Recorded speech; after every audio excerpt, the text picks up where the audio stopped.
इस बुलेटिन के प्रायोजक हैं क्लैरिस हॉस्पिटल्स छिंदवाड़ा।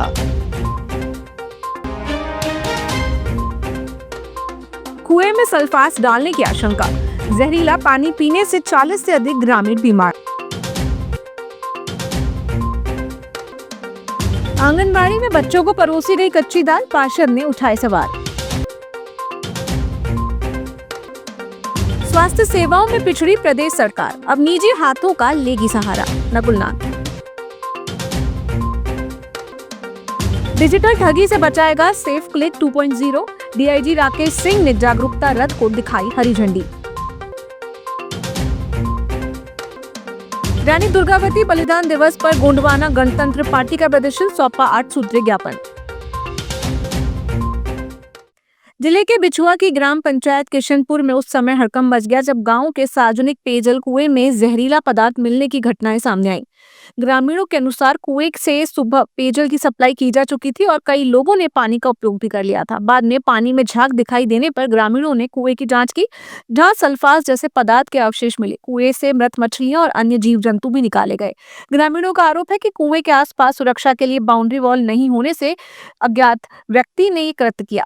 दूषित पानी के सेवन से 40 से अधिक ग्रामीणों के बीमार होने की सूचना है, जिनका उपचार कराया जा रहा है। प्रशासन ने पानी के नमूने जांच के लिए भेज दिए हैं और मामले की जांच शुरू कर दी है। घटना के बाद गांव में दहशत का माहौल बना हुआ है। हमारे ग्राम किशनपुर ग्राम पंचायत किशनपुर में आज नल जल कुएं में किसी ने जहर पाउडर मिला दिया है और जो गांव में नल दिया गया आज 3 दिन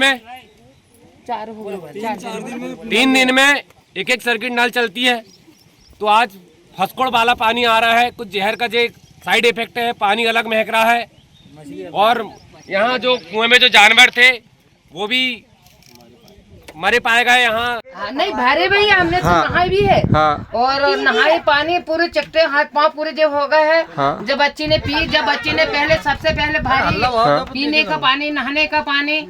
अभी तो अभी 50-60 लोग और 50-60 लोग और गाड़ी की जरूरत पड़ेगी आपको। सार्वजनिक का पंचायत का कुआं था, उसमें पाउल डलानी है। 3 व्यक्ति ने अंदर से निकाल पानी की पाउल निकाले है सल्फास को, और उसमें मछली भी मरी है, जीव जंतु मेंढक थे वे भी मरे हैं। और पानी संचालक चालू करे सार्वजनिक का, तो उसने क्या कहते हैं पानी का फेज वाला आया, फेज वाला से फिर उसमें हरा नीला पानी आया और व्यक्ति ने पिए थे, उसको थोड़ा थोड़ा घबराहट सी हुई।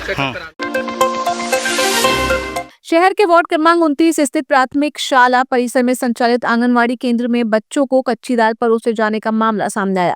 बुधवार को निर्वाचन कार्य के दौरान स्कूल पहुंचे पार्षद राहुल मालवीय ने भोजन की गुणवत्ता की जांच की, जिसमें दाल आधी पकी और पानी युक्त पाई गई। स्थानीय लोगों और शिक्षकों ने भी भोजन की गुणवत्ता पर नाराजगी जताते हुए पंचनामा तैयार किया।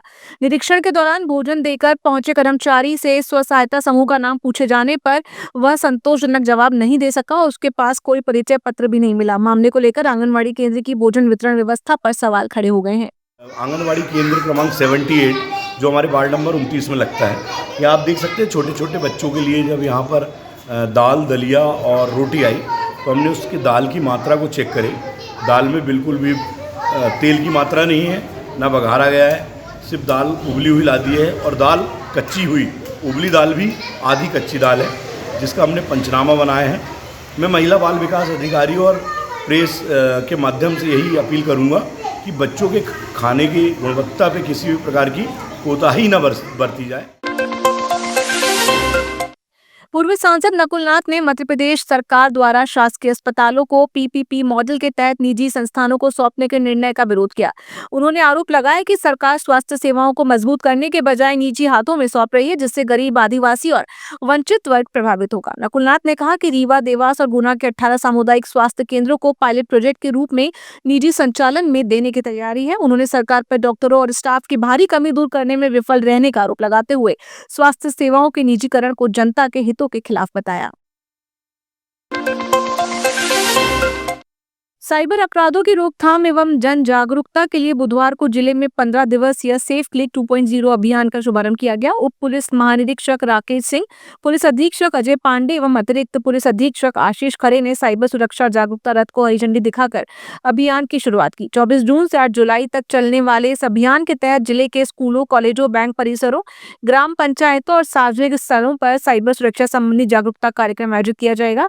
इस दौरान OTP फ्रॉड, डिजिटल अरेस्ट, फर्जी कॉल, ऑनलाइन लोन और निवेश ठगी जैसे साइबर अपराधों से बचाव की जानकारी दी जाएगी। जिम ज्यादा कर लिया क्या आज? पूछो मत, छुट्टी के चक्कर में। तुरंत करें गृह मंत्रालय द्वारा जारी। सावधान, अगर आपको अनजाने नंबरों से सिम बंद होने, बिजली कटने, KYC अपडेट करने या सगे संबंधियों के बीमार या गिरफ्तार होने के फोन कॉल्स आते हैं तो कोई जल्दबाजी न दिखाएं। ये कॉलर साइबर अपराधों में कमी के लिए जरूरी है कि लोगों को साइबर अपराधों के प्रति जागरूक किया जाए, सजग किया जाए। लोग जितना ही जागरूक रहेंगे, साइबर अपराध उतना ही कम होंगे और जागरूकता के दर के आधार पर साइबर अपराधों में कमी आएगी।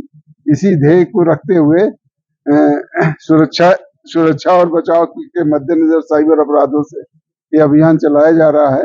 ये 15 दिवसीय अभियान है और इसको अलग अलग दिन के लिए अलग अलग चरण डिसाइड किए गए हैं और इसमें हम कोशिश करेंगे कि छिंदवाड़ा जिले के अधिक से अधिक लोगों तक पहुंचे और यह अभियान छिंदवाड़ा लोगों को साइबर अपराधों से सुरक्षा प्रदान करे।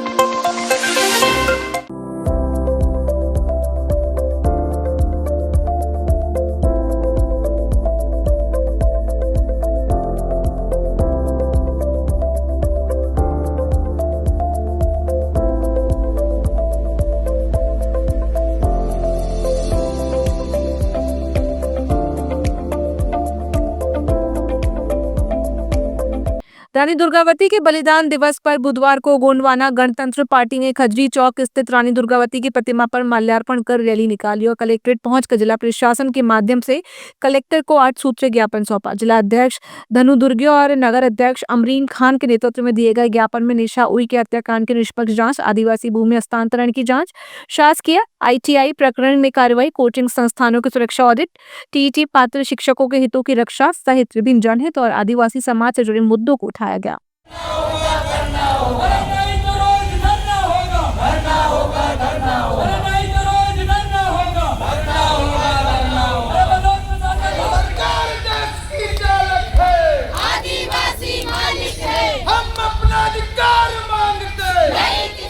आज 24 जून को महारानी गोंडवाना साम्राज्य की महारानी दुर्गावती जी का स्वागत दिवस छिंदवाड़ा जिले में मनाया गया और उसी को लेकर आज हम छिंदवाड़ा जिले के विभिन्न मुद्दों को लेकर यहाँ पर, चाहे वो सामाजिक मुद्दे हो, चाहे छात्र छात्राओं के मुद्दे हो, उन तमाम मुद्दों को लेकर आज जिला कलेक्टर महोदय के नाम ज्ञापन सौंपा गया है। जो ज्वलंत मुद्दे जिले के हैं, कलेक्टर साहब इस जिला के जिलाधीश महोदय जो कि जनसेवक और लोक सेवक है, हम चाहते थे कि वही आकर के ज्ञापन लें, तो प्रयास था हमारा, लेकिन उनके द्वारा बोला गया कि डेलीगेट बचा करके हम आपसे बात करेंगे, इसलिए इतना समय लगा। और इस ज्ञापन के प्रमुख बिंदु हमारे ये थे, इस ज्ञापन के प्रमुख बिंदु हमारे ये था, इसमें हम शासन प्रशासन का ध्यान आकर्षण करवाना चाह रहे थे कि जो निशा उइके का जो लालबाग में हत्याकांड हुआ है, वो निशा उइके जो बेटी है, उस बेटी के हत्यारों को फांसी की सजा दी जाए और साथ ही साथ जिले में जितने भी बिल्डिंगें किराए से दी जा रही है, जो भी छात्र छात्राएं रह रहे हैं, उन बिल्डिंगों में सुरक्षा व्यवस्था के मद्देनजर रखते हुए उनमें CCTV कैमरे फुटेज हो।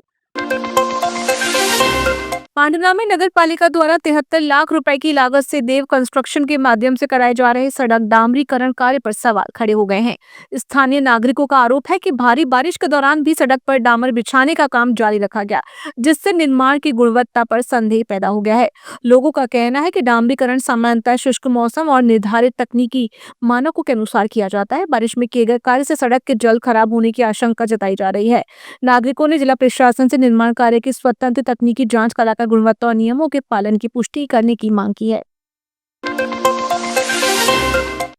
वीरांगना रानी दुर्गावती के बलिदान दिवस पर मंगलवार को खजरी चौक में श्रद्धांजलि कार्यक्रम आयोजित किया गया। कार्यक्रम में सांसद बंटी विवेक साहू ने रानी दुर्गावती के चित्र पर पुष्प अर्पित कर श्रद्धांजलि दी और उनके शौर्य, पराक्रम और मातृभूमि के प्रति समर्पण को याद किया। उन्होंने कहा कि रानी दुर्गावती के स्वाभिमान और स्वतंत्रता की रक्षा के लिए अपना सर्वोच्च बलिदान दिया, जो आज भी समाज को प्रेरणा देता है। इसके बाद पांडुना में आयोजित कार्यक्रम में भी सांसद ने शामिल होकर वीरांगना रानी दुर्गावती को श्रद्धांजलि अर्पित की। रानी दुर्गावती अमर रहे वीरांगना रानी दुर्गावती अमर रहे फूल नहीं चिंगारी थी गॉड वंस। त्याग, राष्ट्र प्रेम और स्वाभिमान की प्रतिमूर्ति, जिन्होंने अपने राष्ट्र के लिए मुगलों के सामने झुकी नहीं, डरी नहीं और वीरता के साथ उन्होंने लड़ाई लड़ी और राष्ट्र के लिए, अपनी मातृभूमि के लिए उन्होंने संघर्ष किया। और रानी दुर्गावती जी आज हम सभी के लिए प्रेरणा का स्रोत हैं। जिस तरीके से उस समय उन्होंने मुगलों को भगाने का काम किया और मुगलों से लोहा लेने का काम किया। जिले के पर्यटन ग्रामों में होम स्टे पर परोसा जा रहा पारंपरिक भोजन पर्यटकों को खूब पसंद आ रहा है।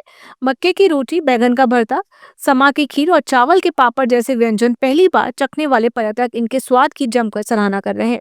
देवगढ़ सहित कई गांवों में महानगरों से आए पर्यटकों ने जैविक सब्जियों से तैयार ग्रामीण भोजन का आनंद लिया। महाराष्ट्र से आए पर्यटकों ने भी पारंपरिक स्वाद का अनोखा अनुभव बताया। होम स्टे परियोजना से ग्रामीणों की आय में वृद्धि हो रही है और पर्यटन ग्रामीण जीवन से जुड़ाव महसूस कर रहे हैं।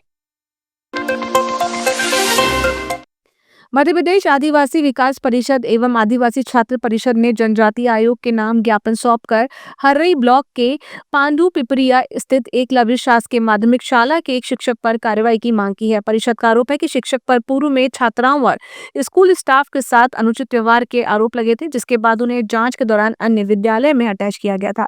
बावजूद इसके उन्हें पुनः उसी विद्यालय में पदस्थ कर दिया गया। परिषद ने इसे छात्राओं की सुरक्षा और शिक्षा व्यवस्था के लिए चिंताजनक बताते हुए शिक्षक को हटाने और रिक्त विद्यालयों में शिक्षकों की पदस्थापना की मांग की। हर्रई पांडु पिपरिया स्थित स्कूल में जो टीचर पदस्थ है वहाँ पे अटैच था, जिसकी सूचना मेरे को छात्रों द्वारा मिली थी। तो मैं वहाँ पे 4 महीने पहले मेरे को सूचना मिली थी, तो मैं वही सूचना को लेकर आज कलेक्टर महोदय के पास आए थे। ज्ञापन दिए कि वो बच्चे के साथ दुर्व्यवहार करता था टीचर। उसकी सूचना मेरे को मिलती ही मैंने आज ज्ञापन सौंपा हूँ सभी भाइयों के साथ और आश्वासन दिया गया है कि जल्दी कार्रवाई होगी। भाजपा महिला मोर्चा द्वारा जिला भाजपा कार्यालय में मातृशक्ति को आधुनिक तकनीक से जोड़ने एवं संगठनात्मक कार्यों में डिजिटल माध्यमों के प्रभावी उपयोग को लेकर कार्यशाला आयोजित की गई। बैठक में राष्ट्रीय अध्यक्ष वांती श्रीनिवासन और प्रदेश अध्यक्ष अश्विनी परांजपे के वर्चुअल मार्गदर्शन के तहत बूथ स्तर तक की कार्यकर्ताओं को तकनीकी रूप से सशक्त बनाने पर चर्चा हुई। महिला मोर्चा जिलाध्यक्ष एडवोकेट ललिता वर्मा ने बताया कि डॉक्टर श्यामा प्रसाद मुखर्जी के बलिदान दिवस से 6 जुलाई को उनकी जयंती तक विभिन्न संगठनात्मक कार्यक्रम आयोजित किए जाएंगे। बैठक में कांता ठाकुर, भारती साहू, मीना दुबे सहित महिला मोर्चा की पदाधिकारी एवं वरिष्ठ कार्यकर्ता उपस्थित रहीं। जिले के जामई क्षेत्र में आबकारी विभाग ने बड़ी कार्रवाई करते हुए अवैध शराब के खिलाफ दबिश दी। कलेक्टर के आदेश पर और सहायक आबकारी आयुक्त निर्देशन में वार्ड क्रमांक 2 स्थित इकलहरा क्षेत्र के 2 ढाबों पर कार्रवाई की गई। जांच के दौरान हाथ भट्टी, देसी बियर और विदेशी शराब सहित कुल 48 बल्क लीटर शराब बरामद की गई। इस मामले में आबकारी अधिनियम के तहत 3 प्रकरण दर्ज किए गए हैं। मुहर्रम की 7वीं तारीख पर मंगलवार को शहर में धार्मिक आस्था और श्रद्धा का माहौल रहा। मुस्लिम समाज द्वारा विभिन्न धार्मिक कार्यक्रमों का आयोजन किया गया। देर रात बाबा की सवारी निकाली गई, जिसमें बड़ी संख्या में अकीकतमंद शामिल हुए। सवारी नगर के विभिन्न मार्गों से होते हुए करबला चौक पहुंची, जहां दुआ, फतिया और सलातो सलाम पढ़ा गया।